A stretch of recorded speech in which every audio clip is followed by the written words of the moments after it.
I say Washington plays fairly Latino-ish because they got a lot of Dominicans, but it's a different type of baseball, and if you get the chance to see it, do see it. So yeah, because you're going to be experiencing a lot of things. You're going to be experiencing a lot of shouting, a lot of rivalities like Puerto Rico and Cuba, Puerto Rico and Dominican Republic. Like that is really rich, and I think you must, the U.S. players and other players in the world can benefit from that experience. But aside from that, the teams that do get to play the Caribbean Series is the winner of each Winter League that is played in these different countries: Puerto Rico, Cuba, Dominican Republic, Mexico, Panama, Venezuela, and Colombia. Those are the winners of this Winter Leagues. Those are the ones that get to play in the Caribbean Series. For this year was the Cangrejeros de Santurce, which you know that Javi Baez play in the Cangrejeros. Also, how do you say? Damn it, Lindor. Yeah, Lindor also play.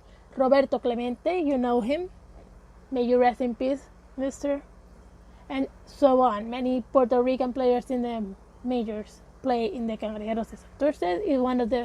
Is one of the biggest teams in Puerto Rico, which I am a fan of.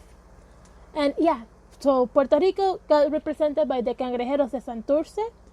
Dominican Republic got represented by Los Toros del Este, the East Toros. Yeah, East Toros from Dominican Republic.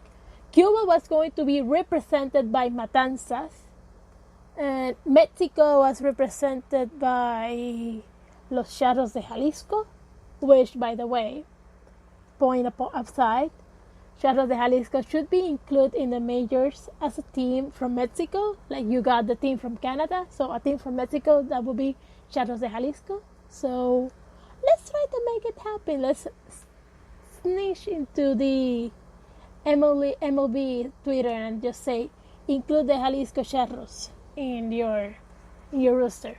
But anyways, aside from that, it was Panama got represented by the astronauts, los astronautas, and Venezuela was represented by Lara, and Colombia was represented by I don't remember the name, so sorry. Anyways, point aside, that is basically how you move the Caribbean Series. I have heard from any other reporter from the games, like narrators, that the Caribbean Series should add other countries. No, I don't think so. Caribbean Series is just a Caribbean series for the countries in the Caribbean. So adding other countries to the Caribbean Series doesn't make sense. Then that would be a World Series. But yeah, that was what happened here in Puerto Rico, the Caribbean Series. Now that you got that knowledge, what it is, why you don't add other countries to the Caribbean Series, because it's a Caribbean Series, it's a Latino-based thing, and it's only in the countries that are surrounding the Caribbean, so that's why you don't get other countries to play in the Caribbean Series. So yeah, Puerto Rico was celebrating in the first week of February the Caribbean Series with these teams, and Puerto Rico actually made it to the top 4 this time. Last year, Puerto Rico was at the very last bottom with the Cangrejeros de Santurce. They didn't win a single game. That is absolutely buttocks. And going to be really honest with you, I am fairly happy with what they did this year. They got top 4, and that is actually really good for me right now. And yeah, actually, I am fairly happy with that. And aside from that, I think that well, the winner, los Toros del Este, in for Dominican Republic, they did a good representation. I am not going to talk badly about them. They got coached by a Puerto Rican, which is Lino Rivera, and yeah, they did a good representation.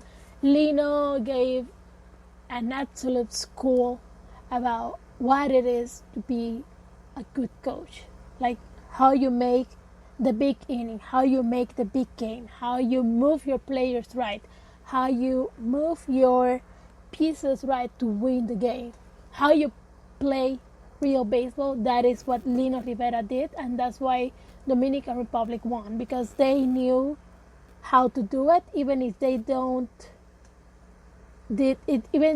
don't did much contact with the ball. They knew exactly how to put the ball, where to make the ball go with each contact, and that is actually what makes the Dominican Republic the champions of the Caribbean Series.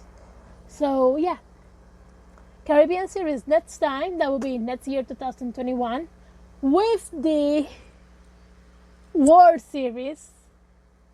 I recommend that you guys watch the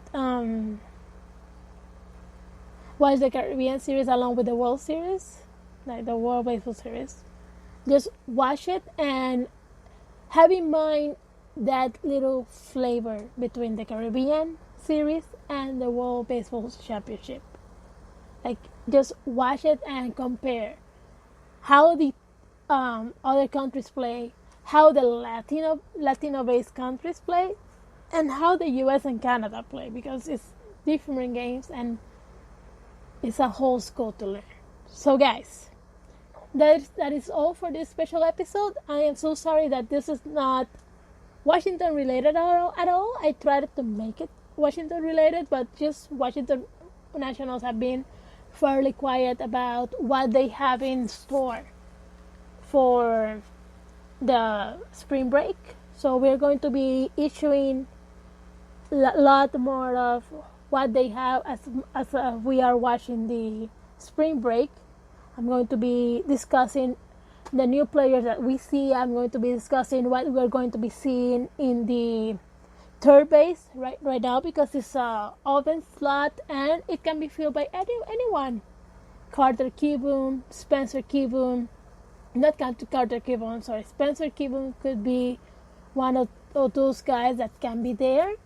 So yeah, that and more we're going to be discussing as the spring break gets close. So yeah, guys, I'm going to be leaving you. Talkin Nats is over and out. This was Maria Rivera. You can follow me on my social networking sites, on Facebook as Maria Rivera, on Instagram as Maria Dream 10, and on Twitter as Maria_Dream 10. Yes, I changed my username because that was much easier to write than just writing my whole name. So yeah, guys, thank you so much. I'm going to be leaving my social networking sites on YouTube so you can find me and we can discuss baseball as much as you like. Thank you so much for coming and have a nice night. Bye bye. Bye bye, minasan. Bye bye ne.